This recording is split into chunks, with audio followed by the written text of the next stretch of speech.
It won't move. There it is.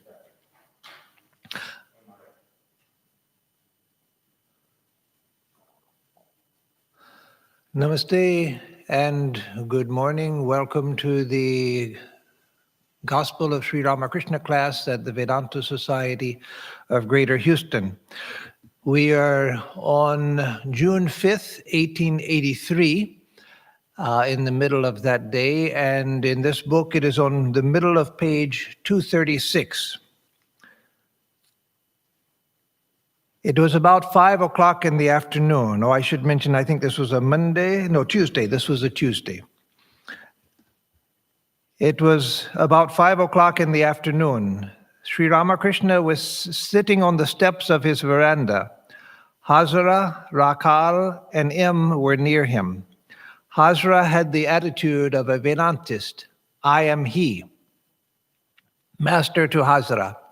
Yes, all one's confusion comes to an end if one only realizes that it is God who manifests himself as the atheist and the believer, the good and the bad, the real and the unreal, that it is he who is present in waking and in sleep, that he is beyond all these.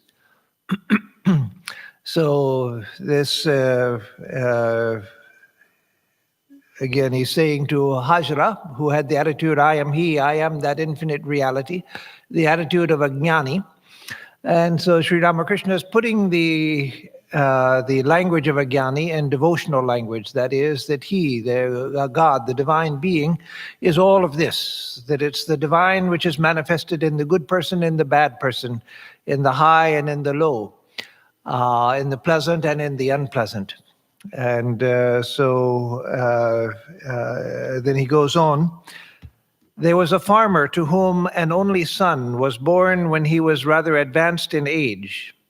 As the child grew up, his parents became very fond of him. One day the farmer was out working in the fields when a neighbor told him that his son was dangerously ill, indeed at the point of death. Returning home, he found the boy dead. His wife wept bitterly, but his own eyes remained dry. Sadly, the wife said to her neighbors, "Such a son has passed away, and he," meaning the husband, "hasn't even one tear to shed." After a long while, the farmer said to his wife, "Do you know why I'm not crying? Last night I dreamt that I had become a king and the father of 7 princes. These princes were beautiful as well as virtuous. They grew in stature and acquired wisdom and knowledge in the various arts. Suddenly I woke up. Now I have been wondering whether I should weep for those 7 children or for this one boy." Then Sri Ramakrishna says, "To the jnanis, the waking state is no more real than the dream state." So yes, this is the attitude of the jnani, that this world is nothing but a dream. And so, of course, the intent of the story is obvious, and it's similar to a story told in the Taoist tradition by Chuang Tzu. And so again, the farmer dreamt that he had been a king and that he had 7 sons who were beautiful and virtuous in every way, skilled in all of the arts. And then when he woke up in the dream, they didn't die. He just woke up from the dream, and thus the dream disappeared. He lost all of his 7 sons. And so now he has lost this one son, and he doesn't know for whom he should weep. The 7 sons in the dream or the one son in this state. So to the jnani tries to reduce this state to the equivalence of a dream. And that's, I shouldn't say he tries to reduce this state. That is, well, it's true, but it needs explanation. It needs qualification. It's not that that this state is real, and the jnani doesn't want it to be real, and so the jnani tries to think that this is a dream state. No, the jnani compares this to the dream state and sees that there's no essential difference between this state and the dream state. And so just as the dream disappears when we wake up, so one day this will will disappear when we wake up from this dream. The main difference between this state and the dream state is that every night when we go into the dream state, the dream is different. It doesn't continue consecutively from where we left off.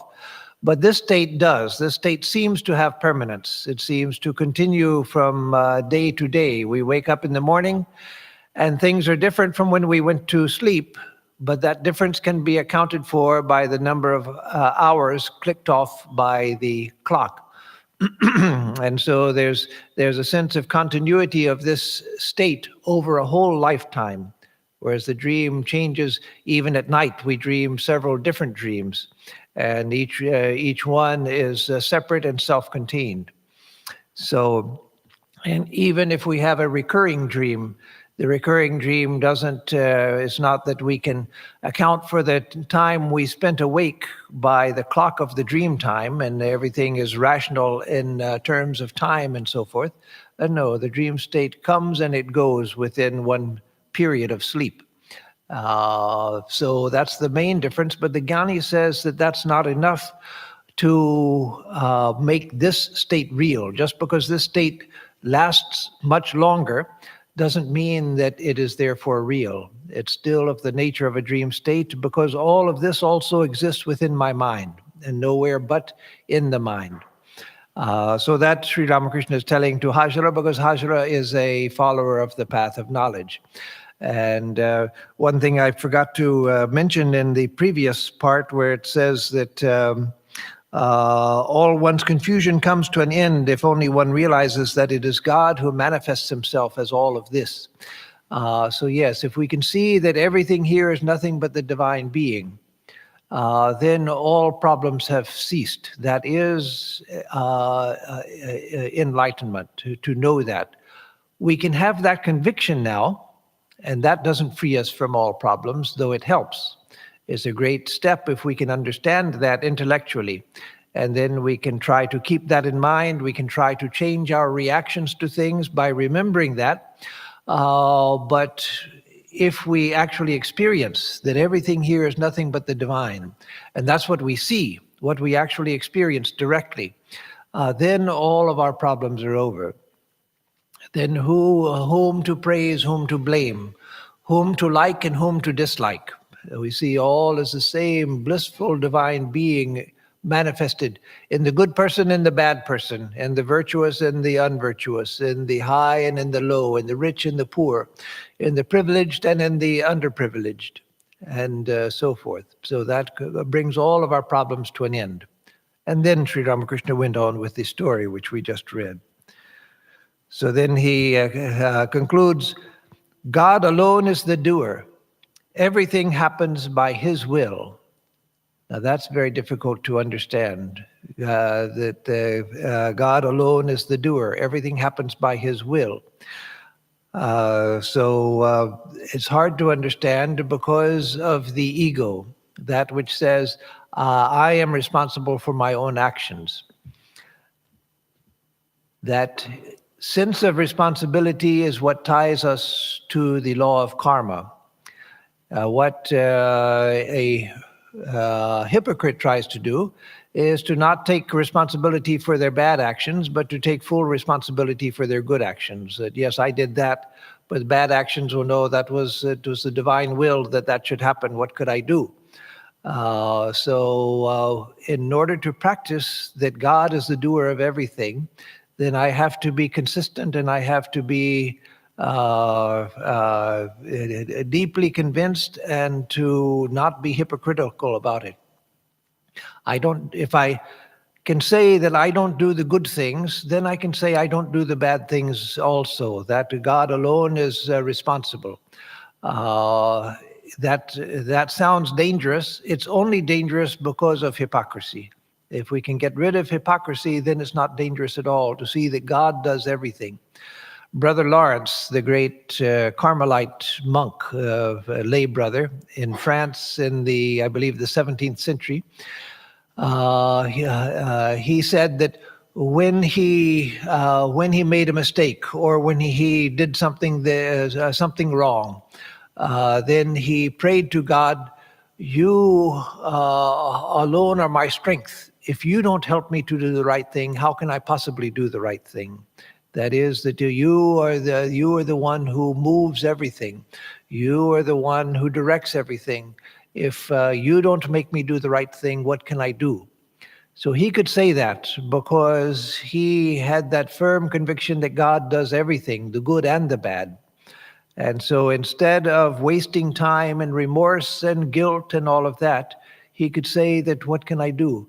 If you don't help me to do the right thing, what can I do? So that's a wonderful thing if we can come to that point. But we have to do it without hypocrisy. We have to do it for all of our actions, as far as we can remember. Yes, of course, human weakness, we forget. If it's forgetfulness, then we gradually try to remember over and over again. That's fine. That's not hypocrisy. Hypocrisy is when we try to take credit for the good things and give the credit for bad things to God. So that doesn't work. So again, I'll read that line again, and then what Hazra says. God alone is the doer. Everything happens by his will, Hazra. But it is very difficult to understand that. Take the case of the sadhu of Bhu Kailas. How people tortured him and in a way killed him. They had found him in samadhi. First they buried him. Then they put him under water. And then they branded him with a hot iron. Thus they brought him back to consciousness of the world. But in the end, the sadhu died as a result of these tortures. He undoubtedly suffered at the hands of men, though, as you say, he died by the will of God. So that's an amazing story. It must have been a true account. Such things happened. The sadhu was in samadhi, and the villagers, whether they were doing it because they didn't understand and they were trying to wake him up by extreme measures, or whether it was just cruelty, it could be either. That's not told in the story here. As it's told here, it's not told. Perhaps at the time, it obviously was a well-known story because Hazra knew it, Sri Ramakrishna knew it. The hearers also apparently knew of it. But we don't now know what the circumstances were. But the sadhu was in samadhi, and the villagers buried him under the earth. Then after some time, they pulled him out, and he was still in samadhi. They held him underwater. He still remained in samadhi. Then they took a red hot iron and branded him, his skin. And finally, his mind came back to the ordinary plane. But then it says he died from the torture that these people had already given to him. And so Sri Hazra is saying he doesn't disagree with Sri Ramakrishna, that everything happens by the will of God. But he says it's very difficult to understand. And that is very difficult to understand. Hazra many times says stupid things, and we can all laugh at what Hazra says and the crazy things that he did. But here he's saying something which is really true. It's very difficult to understand that everything happens by the will of God, because we see so many terrible things happening in the world. We see so much cruelty, so much harm being done to other people by people for no good reason, except for pure selfishness, and sometimes just for pure cruelty. It said, I forget who it was that said that, a great saint said, that there are four types of people. Some who do good without any motive. Some who do good only if they get something good out of it. Then there are those who do bad because they get something out of that. And then there are those for whom there is no name. They are so incomprehensible, who do bad only because they love to do bad, not because they get anything out of it, but only because they love to do bad things. And so we see in this world so many horrible things happening around us. So then to believe that everything happens by the will of God, how do we understand it? The only way to understand it properly from the standpoint of a spiritual aspirant, from the standpoint of a realized soul, they see that. They see it. It's a direct experience. And then all of these contradictions are resolved. But from our standpoint, how to see it from our standpoint, the only way we can do it is not to look at other things that are happening to other people, see someone get killed needlessly and say, oh, that's the will of God, how wonderful. No, that just makes us cruel and heartless. To see our own experience, the things that happen to us as the will of God. Internalize it. See it within your own experience, the things that happen in my experience, the good and the bad, that it all comes about by the will of God. And then eventually when we realize truly that everything happens by the will of God, then when we look at the larger world, then we see, yes, that also is the will of God. Once Swami Turiyananda was saying in front of Swami Atmarupananda, there were other people present, and Swami Turiyananda was saying that God is goodness itself. And Swami Atmarupananda, Latu Maharaj, the unlettered, completely illiterate disciple of Sri Ramakrishna. Sri Ramakrishna wasn't illiterate. It's just that he had not, he didn't read books, but he could read if he wanted to, and he could write also if he wanted to. So he wasn't really illiterate. But Latu Maharaj was completely illiterate, could neither read nor write a letter. So again, Swami Turiyananda said that God is all good. God is all blessed, all good. And Latu Maharaj said, well, how can you say that? And then Swami Turiyananda said, but what? If God is not good, then what is he? And then Latu Maharaj said, is it not God also who is working through the Kaiser? At that time, it was World War I was going on, and so many people were being killed. Is it not God who is working through the Kaiser also? And so Swami Turiyananda, the great scholar of Vedanta and a realized soul, he had to admit defeat. That yes, everything that happens, good and bad, happens by the will of God. So how can you say that God is good? Sometimes a distinction is made that God is good with a capital G, meaning beyond our relative idea of good and bad, and that's okay. That's a good way of expressing it. But even the word good with a capital G doesn't really express what the divine being is. That the God is that which is beyond all contradictions, beyond all polarities. This world is a world of polarities. And in the midst of this world, this is the divine being itself manifesting.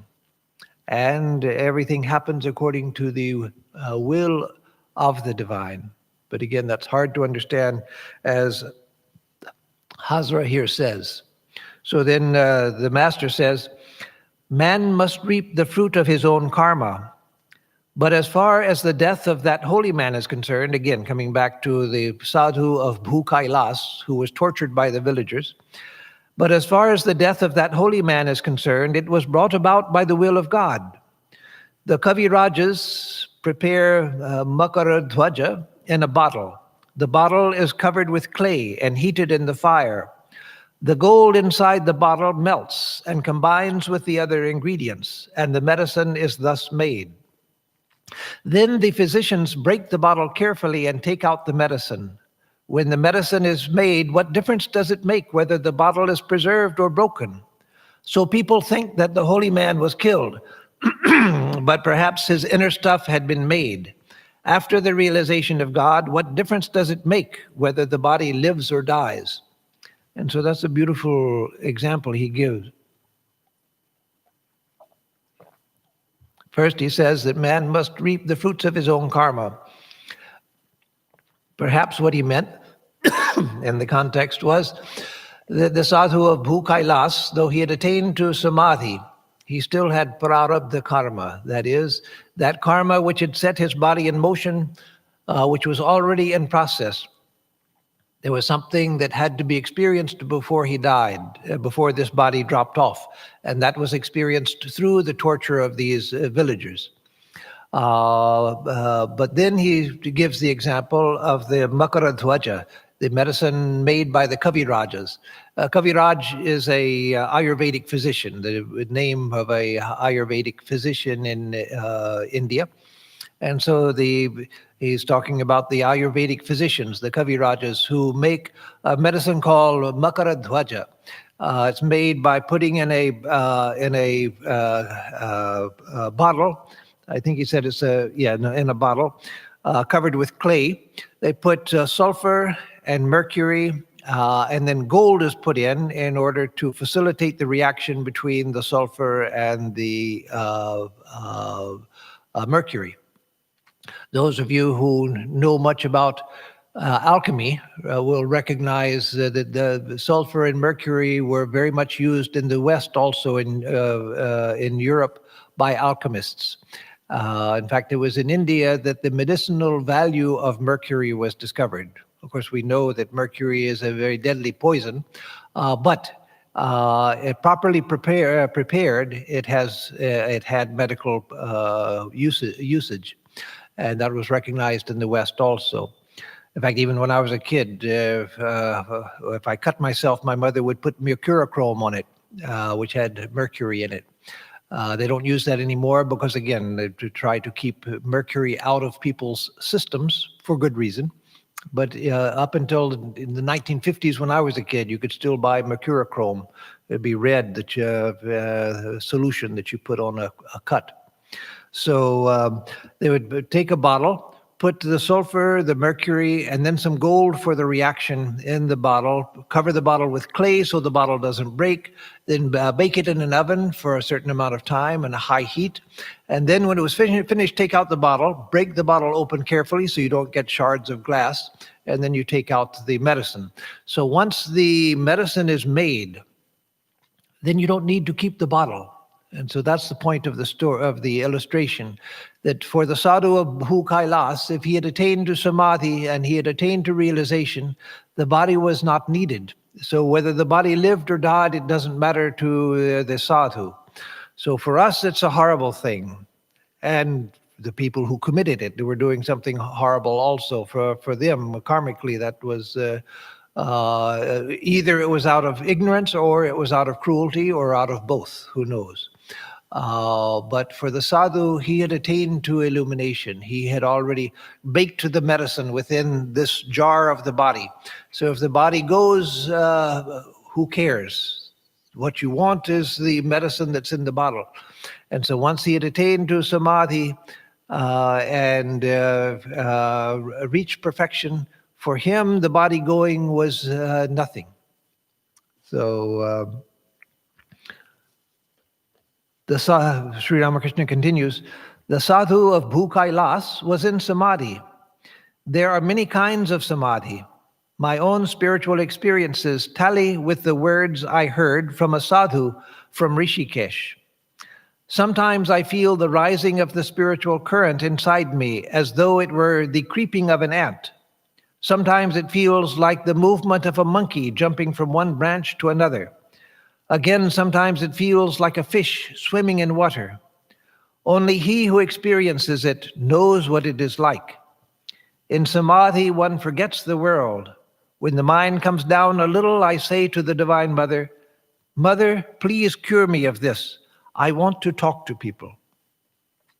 So sometimes he would also say he would feel it like a frog jumping from level to level. That is, from chakra to chakra, from center of consciousness to center of consciousness. So sometimes like a snake, sometimes like a frog, sometimes like a fish, sometimes like a monkey. That is a strong pulling. Sometimes like an ant crawling up the spine, a very subtle, fine movement. So in these different ways, he would feel his spiritual consciousness rise with the rising of the Kundalini. He would feel that sensation in his subtle body as his consciousness was rising in different types of samadhi. And he mentions here the sadhu from Rishikesh, that he learned about the different types of samadhi and found that his own experience was similar to that of the sadhu.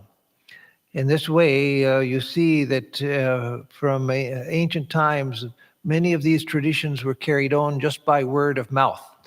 What the sadhu told him was probably not written down in a book, but that which was related from one sadhu to another. Now there's the danger, and certainly not just a danger, it has happened, that much of that ancient lore has been lost. What was not written down in texts, that which was given just from teacher to disciple, that with the disappearance of the traditions, that knowledge also disappears.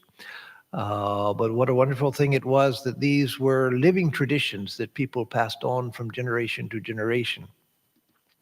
So Sri Ramakrishna talks about samadhi, again, because of the state of the sadhu from Bhu Kailas. And then he continues with the topic, none but the Ishvara Kotis can return to the plane of relative consciousness after attaining samadhi. Some ordinary men attain samadhi through spiritual discipline, but they do not come back.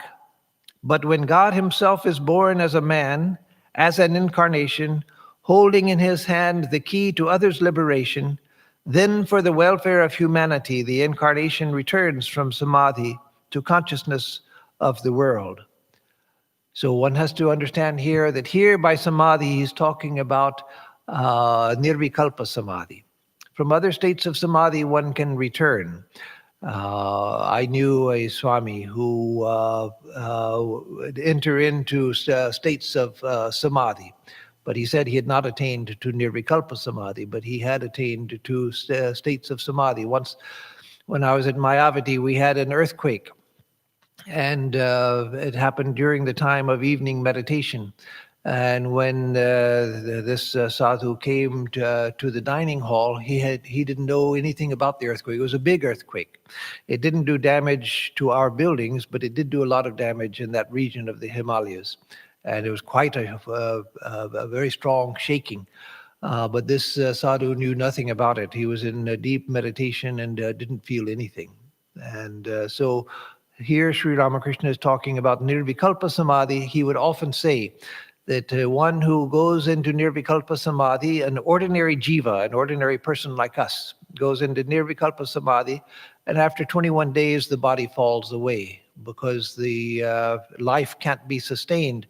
Once that sense of ego, that sense of agency has been completely obliterated, the mind itself resolves back into its source, and one remains as the infinite.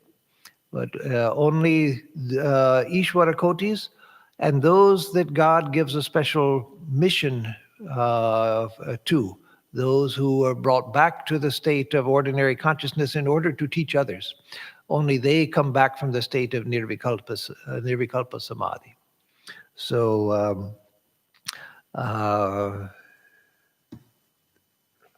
he says that when God himself is born as a man, as an incarnation, holding in his hand the key to others' liberation, then for the welfare of humanity, the incarnation returns from samadhi to the consciousness of the world.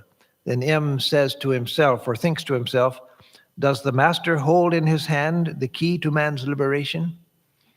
And of course, M knew, if not at this time when he was asking himself the question, in time he knew the answer was yes, that Sri Ramakrishna indeed held the key to liberation. He could grant liberation to others.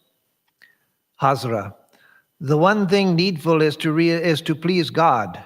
What does it matter whether an incarnation of God exists or not? Now it's interesting here, that's where the conversation ends in the English gospel. It's not where the Bengali gospel ends.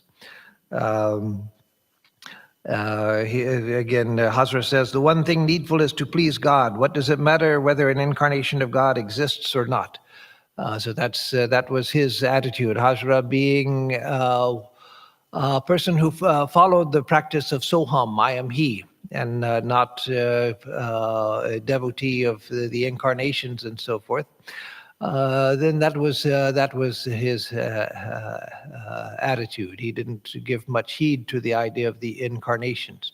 But in the Bengali gospel, Sri Ramakrishna says something about, he laughs at Hazra's words, that what does it matter whether an incarnation of God exists or not. And then Sri Ramakrishna laughs and says that yes, if one goes to the registration office and registers that a cow has been killed, then there's no problem. Now that it may be that Swami Nikhilananda left that out of his translation because it wasn't clear what it meant, what the context was.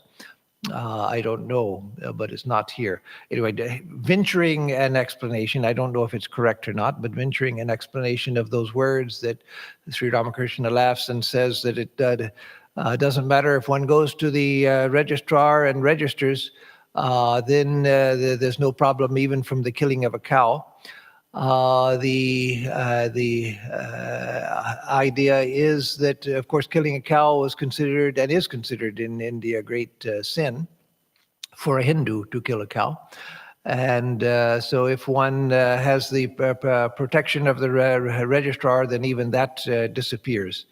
Or maybe he was laughing at Hazra's hypocrisy. I don't know, because Hazra was a hypocrite. Anyway, Swami Nikhilananda left the whole statement out. It was the day of the new moon. Gradually night descended and dense darkness enveloped the trees and the temples. A few lights shone here and there in the temple garden. The black sky was reflected in the waters of the Ganges. The master went to the veranda south of his room. That is the veranda that faces the Kali temple.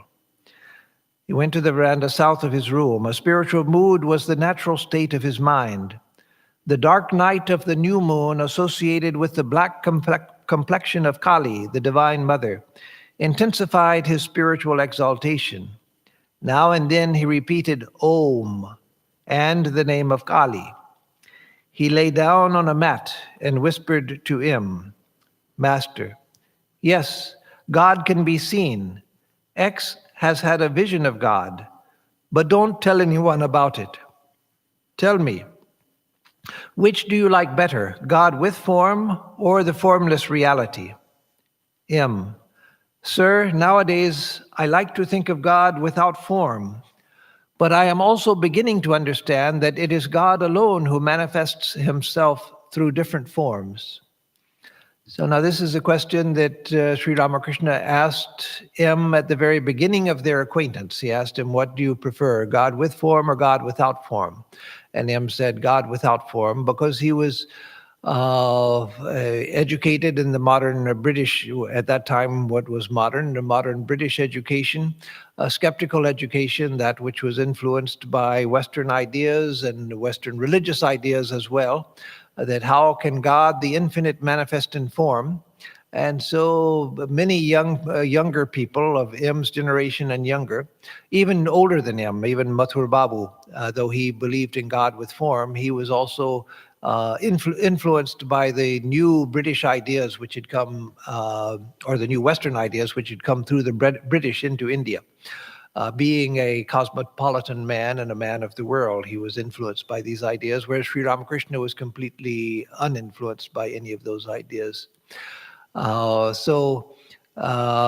he asked M on their first acquaintance, do you prefer God with form or without form? Then M said, I prefer God without form. But then he wondered, how, if God is without form, how could God be with form? And if God is with form, how is it possible for God to be without form?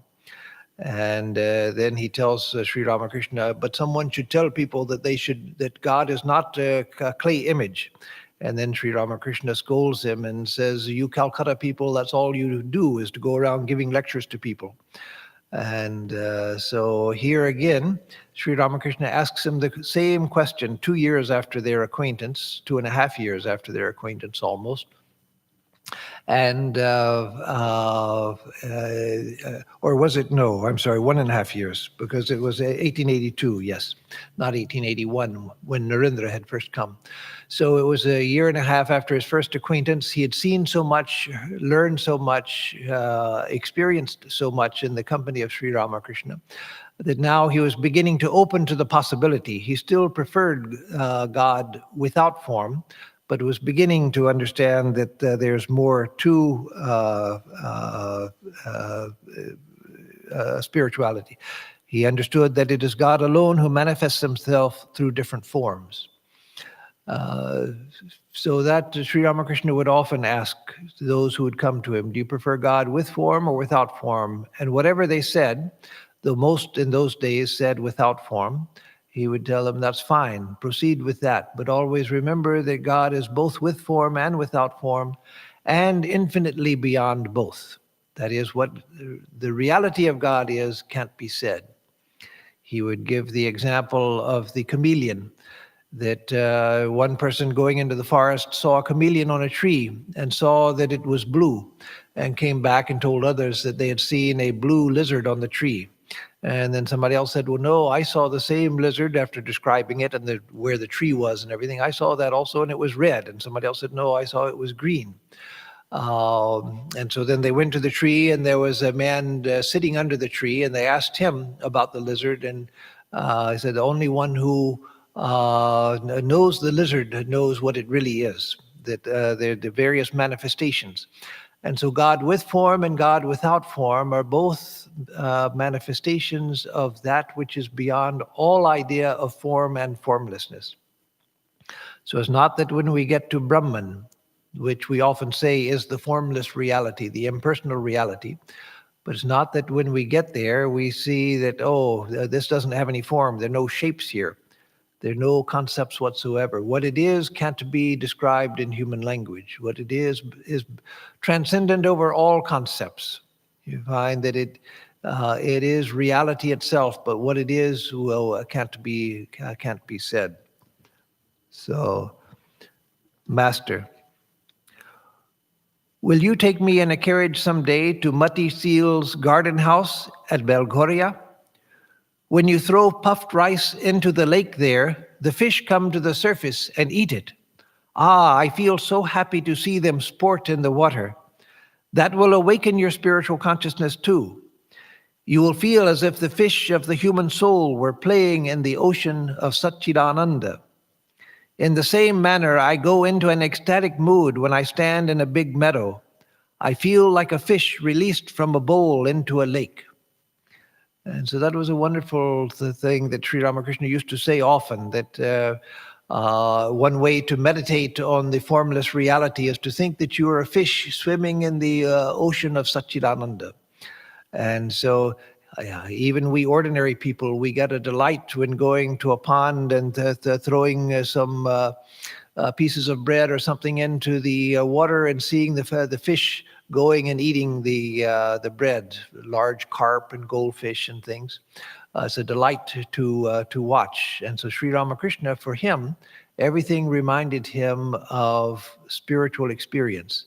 And so for him, it was like the joy of the soul swimming in the ocean of Satchidananda. And he says also that when he would go into a large open field, again, that would awaken his spiritual consciousness. He would feel like a fish being released into the water. So a fish has been kept in a little pot, as they do in India. In India, it's all over the Asia. When selling fish, you don't sell a dead fish lying on a bed of ice. First of all, they didn't have ice. And then it's a tropical country, and so the fish would begin to rot very quickly. So they sell fish in a bowl of water. And so taking a fish that's kept in a tiny little bowl, that the fish fills up the whole bowl and there's just a little water to keep it alive. You take the fish and throw it into a pond of water, a large pond, and the joy of the fish being released into this vast space. That was what Sri Ramakrishna would feel like when in a large field. He would feel like a fish being released into a big into a large lake, being completely free. Holy Mother also used to say, which she said when she was in Vrindavan, staying in this house that had a beautiful view, an expansive view. She said that when one stays where there is a open, expansive view like this, the mind itself expands. So that's why we respond with such joy when we go to the shore of the ocean, when we go to a mountaintop and look out over the earth. or what the astronauts felt when they escaped the Earth's atmosphere and looked back at the planet, and especially those who went to the moon and looked back on this little blue gem in the far away on the out in space, the Earth. That feeling that all of life's problems are so small and so insignificant. When we're in the midst of them, we're dealing with things and dealing with people. Problems look so huge and look so insurmountable. But if we step back and look from a distance, as the astronauts did, or as we do even if we climb to the top of a mountain and look down on the Earth, we see that it's all so insignificant, all so insignificant. It doesn't matter. That was Sri Ramakrishna's experience. Spiritual discipline, he says, is necessary in order to see God. I had to pass through very severe discipline. How many austerities I practiced under the bell tree. I would lie down under it, crying to the Divine Mother, "O Mother, reveal thyself to me." The tears would flow in torrents and soak my body. So yes, when we think about the austerities Sri Ramakrishna performed, it's incredible. 12 years without sleeping, because day and night his mind was yearning to break through the veil of ignorance, to reach God. And even when he would follow a particular path and then get to the experience of God, then again he would long to try another path to get there. Generally, if we can attain to God through the efforts of one lifetime, then that's it. We're liberated, and there's no question of trying different things. But because of Sri Ramakrishna's vast capacity and his vast spirituality, once he had attained the vision of God in one way, he wanted to find more and more experiences of God. So his period of 12 years of spiritual practice was a unique phenomenon. M. You practiced so many austerities, but people expect to realize God in a moment. Can a man build a wall simply by moving his finger around his home? Yeah, that's a wonderful analogy. No, you have to go to the work of buying the brick and mixing the mortar and laying brick after brick. The master with a smile. Amrita says that one man lights a fire and 10 bask in its heat. I want to tell you something else. It is good to remain on the plane of the lila after reaching the nitya. M. You once said that one comes down to the plane of the lila in order to enjoy the divine play. Master. No, not exactly that. The lila is real too. So that was something that Sri Ramakrishna often said, that the nitya, that is the eternal, the absolute, Brahman, is real, but the play of Brahman also is real. Now that has to be understood properly. It's not real as we see it, not real in the way we see it devoid of God, but if we see all of this as the play of God, if we see the forms and the movements and activities and the dynamism, if we see it all as the manifestation of God, then, Sri Ramakrishna says, we see it as real as the manifestation of God. So the way that we see the world, yes, that is unreal because we see it just as this dark, dead, insentient matter. That's not what it is. But there is a state, Sri Ramakrishna said, where after realizing the absolute, one comes back and sees all of this, but sees it as the manifestation of pure consciousness, as made of pure consciousness, as made of divine consciousness. So in that sense, it is real, not in the sense that we take it to be real.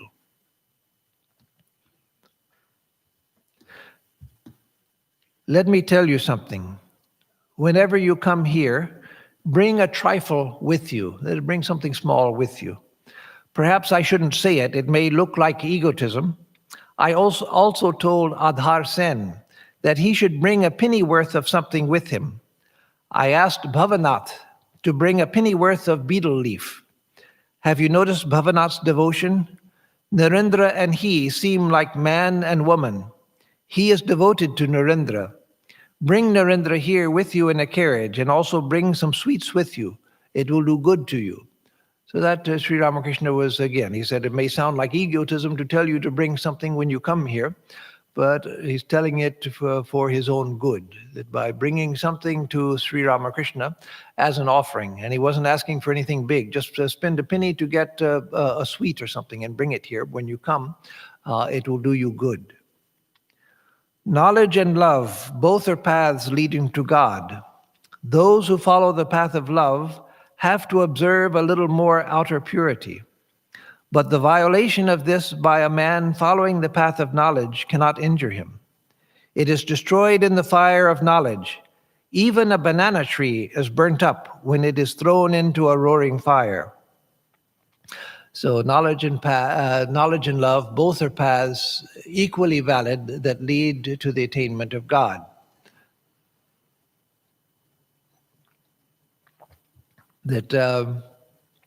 However, he says, on the path of devotion, one has to be careful about outer purity. And not touching this, not associating with certain people that lead your mind astray, being careful what you eat and so forth. To cultivate devotion, one has to be careful about outer purity somewhat. But he says that for the follower of the path of knowledge, that's not so necessary, because such things are burnt in the fire of knowledge. That is, in that idea that I am Brahman, everything is Brahman, that burns away impurities. And so in the extreme case of Swami Vivekananda, Sri Ramakrishna said there was nothing which could hurt him. And he told him that you will have to go to foreign countries, and so you will have to eat whatever they give you. In India, of course, there are various ideas of what food is acceptable and non-acceptable. Many religious Hindus, of course, don't eat meat. Some do, but many don't. But then even those who eat fish, they may not take other things. And even in Bengal, where some religious people eat both fish and goat meat, they won't eat, of course, they won't eat beef. And traditionally, they would not eat chicken. Nowadays, chicken is consumed in India by some Hindus, those Hindus who eat meat. But in those days, in Ramakrishna's time, chicken and eggs were forbidden foods. And so there were all of these ideas about foods which were to be taken and not taken. But he told Swami Vivekananda that you're going to foreign countries, you can eat whatever is given to you and it won't hurt you. Once Narendra came to Dakshineshwar and told Sri Ramakrishna, because he would, the future Vivekananda, Narendra would never hide anything. He would be open and transparent about everything. He came to Dakshineshwar and told Sri Ramakrishna, today I have eaten forbidden food. Whether that meant pork, whether it meant beef, whether it meant chicken, we don't know. But he said, today I have eaten forbidden food. And Sri Ramakrishna said, with you, nothing will hurt you. But if one of these boys had said that, I couldn't look at them. So for them, because he was training them in the path of devotion, they had to be careful. But with Narendra, because the fire of knowledge in him was so bright that nothing could affect him.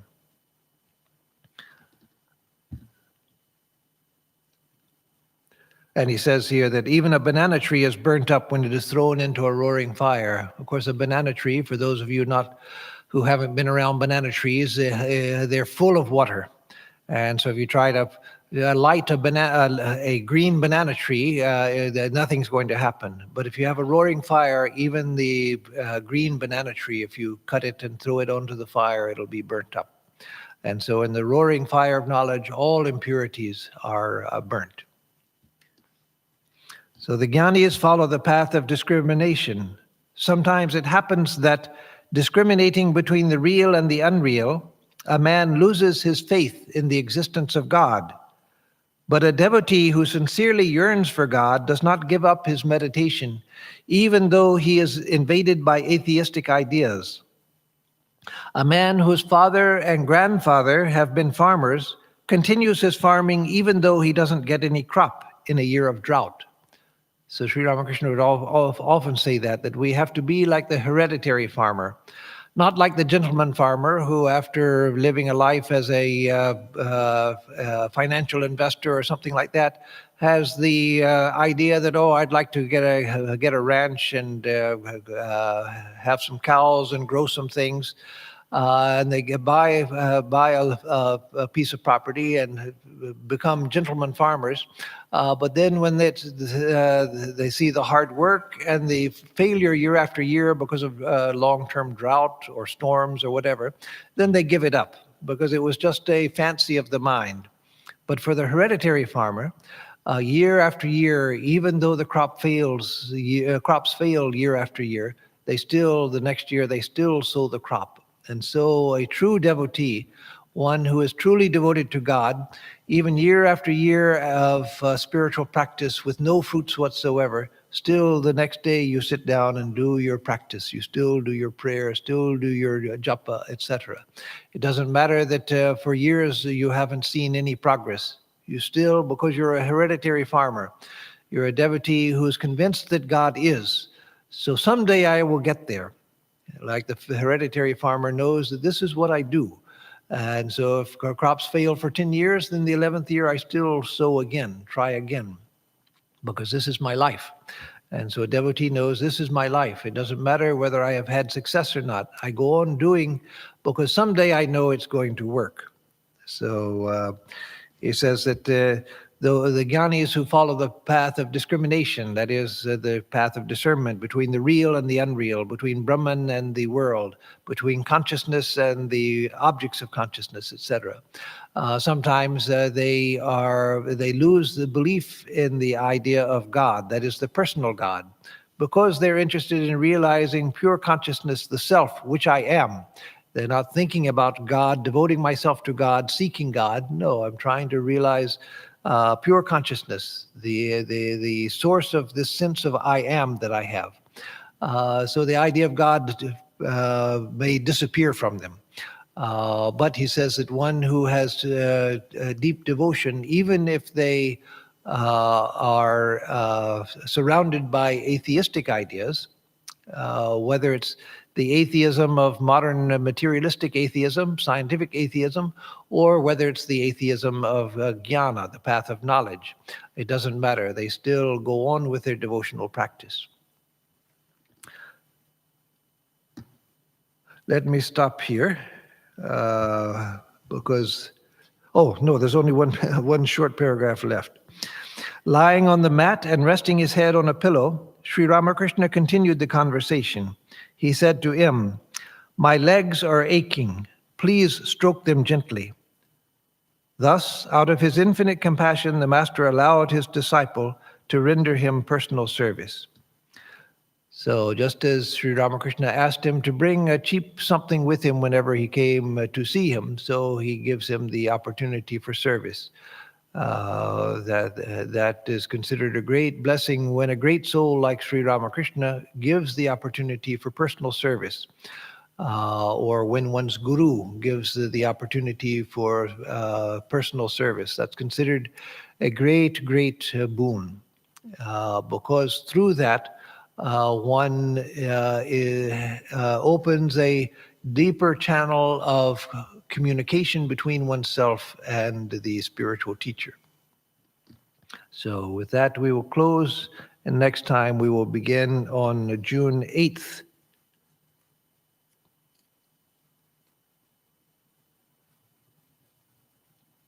So let me give announcements, and if there are any questions, I'll answer questions after the announcements.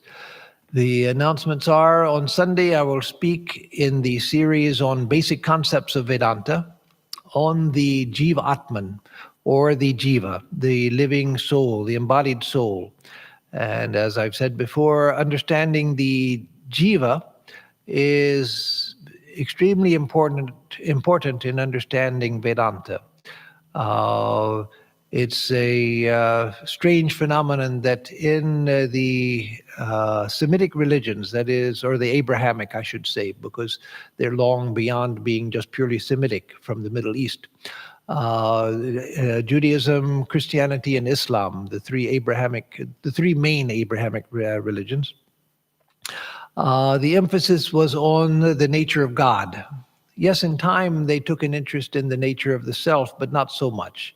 And in Christianity, very little interest in the self. Judaism, mystical Judaism, in the Kabbalah, and in the Sufi mystical tradition of Islam, they took some interest in the nature of the self. But in the beginning, in the Torah itself, the basic Bible of Judaism, there's not the idea of a soul even. And so all of their attention was given to the nature of God and very little given to the nature of the self. Whereas in Hinduism, from the time of the Vedas, great attention was given to the nature of the self. Who is the self? And so without an understanding of the jiva, who I am as an embodied being, it's very difficult to understand anything properly of Vedanta. Because we hear that there's the Atman and there's only one Atman. Yes, that's true. But what does that have to do with you? If there's only one Atman, why do I think that I'm separate from everybody else? Why do I see so many people and everybody is acting independently from each other? So not understanding the Jivatma, that's the crux for understanding Vedanta philosophy, whether through devotional philosophy or non-dualistic philosophy. So that's what we'll discuss on Sunday. And next week we'll have our usual classes. The Bhagavad Gita on Tuesday night at 7:30, and this class continuing next Thursday at 11 o'clock in the morning. So with that, I'll close. There is a question? Okay. Okay, good. Am I God and should I try to know it?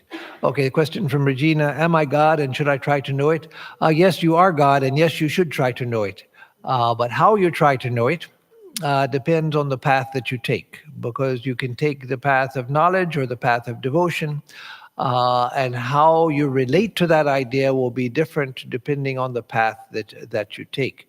If one takes the path of knowledge, one starts with the idea that I am God, or I am reality. On the path of knowledge, you don't even need to use the language of God. You just seek to know who am I. And in that, you end by finding that you are the reality itself, which is the nature of God also. The God and soul become one. But you seek to know who I am. But in the path of devotion, you seek to know God, and in that knowing God, you realize that the closer you come to God, the closer you want to be to God until you want to melt into God. And so you come to know that you are God by melting into God. So in the path of knowledge, you seek to push everything away and just know who I am. And you realize thereby that I am reality itself, I am God. And in the path of devotion, you seek to know God, and you come so close to God that you melt into God and realize I am God. So yes. Yes, Jitan. I got a quote from Boston Center. And I want you to comment on it. Okay, Jitan is going to give me a quote from the Boston Center that he wants to comment. Yes. Okay. It says, I hate this world, this dream, this horrible nightmare with its churches and chicaneries, its books and blackguardism, its fair faces and false hearts, its howling righteousness on the surface and utter hollowness beneath, and above all, its sanctified shopkeeping. This was from a letter the Swami sent to Mary Hale. And so that we can understand, the Swami went through, as any spiritual person does, as Sri Ramakrishna does, go through different states. Sometimes they are in a state of love for the whole world, love for all beings, an identity with all beings. But at other times, they are filled with a disgust with the world. And so the difference is they're looking at the same world, but they're looking at it from different perspectives.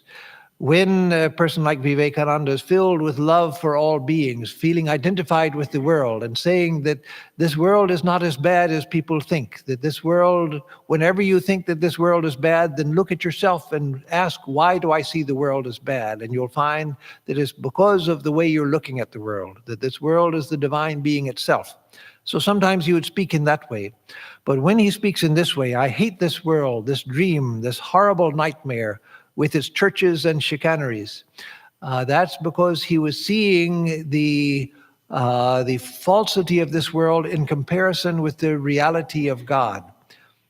Swami Brahmananda used to say that in order to correct the flaws of his disciples, he had to bring his mind down several levels in order to see the flaws of his disciples. But he would do that so that he would correct them. But when his mind was in a high state, he would see that everything is God. Who is to correct whom? So Swami Vivekananda spent most of his time in that state where he saw everything is God, everyone is God. Who is to teach whom? But because he was a world teacher, as Sri Ramakrishna was, and so Sri Ramakrishna also would go, his mind would go up and down, not down like our mind, but up and down in different spiritual states. So Vivekananda's would, so would Holy Mother, so would Swami Brahmananda. So sometimes when Vivekananda's mind was in a high state, he would see that everything is God. Who is to teach whom? And at other times, because he came to teach humanity, he would see the falsity of this world. And when he saw the falsity of this world at this plane, the hypocrisy, the chicaneries, the blackguardism, as he called it, etc., the howling righteousness on the surface, how much we see of that. Right now, we see so much of that. People pretending to be public figures, pretending to be so righteous and so forth, whereas on the utter hollowness beneath, and yet on the surface is words of great righteousness when it's all hollow. So depending on the state of mind in which one sees the world, even a realized soul like a Ramakrishna, a Vivekananda, a Holy Mother, a Swami Brahmananda, then they will see the world in different terms. They will see it sometimes as nothing but God. Who is to criticize what? There's nothing but God. And at other times, because they were world teachers, their mind was in a state where they could see the hollowness of this world that we experience. And then they could decry it and to describe it, the hollowness of it, that which we experience. So with that, I will close and give a closing chant. Om Niranjanam Nityam Anantarupam Bhaktanukampa Dhrita Vigraham Vai Ishavataram Parameshamidhyam Tam Ramakrishnam Shirasa Namamaha.